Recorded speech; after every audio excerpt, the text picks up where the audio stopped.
Reports of some farmers who mix ARVs with livestock feeds to boost the size of the animals and birds has been treated a myth for several years.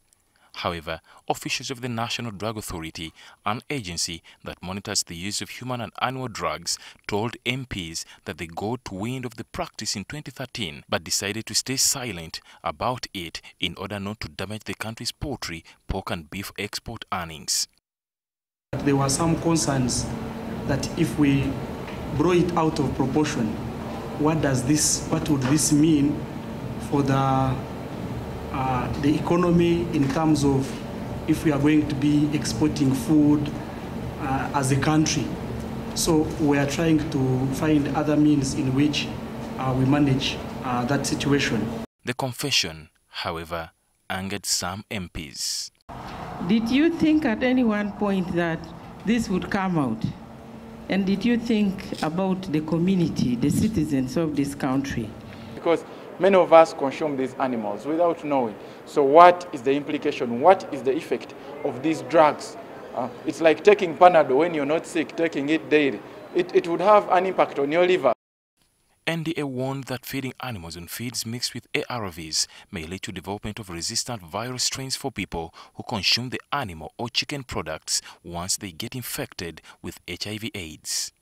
If you keep taking these small quantities in food and then in case later on you get the virus and you're continuously exposing it to sub-therapeutic doses, you are likely to develop resistance to these ARVs. So in the future, if you need them, then you'll find these ARVs are not working on you.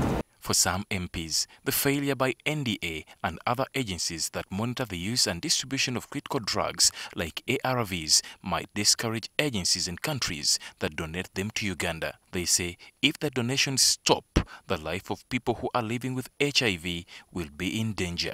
These ARVs are donated.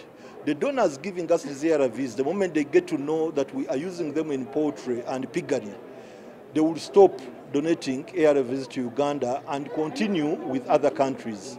But also it's important to know that countries that have been importing our poultry products and pork, they will stop taking Ugandan products.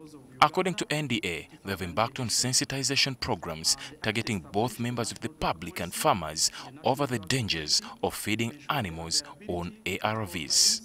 Ali Mivule, Essential, NTV. efficacious and cost-effective drugs to the entire population of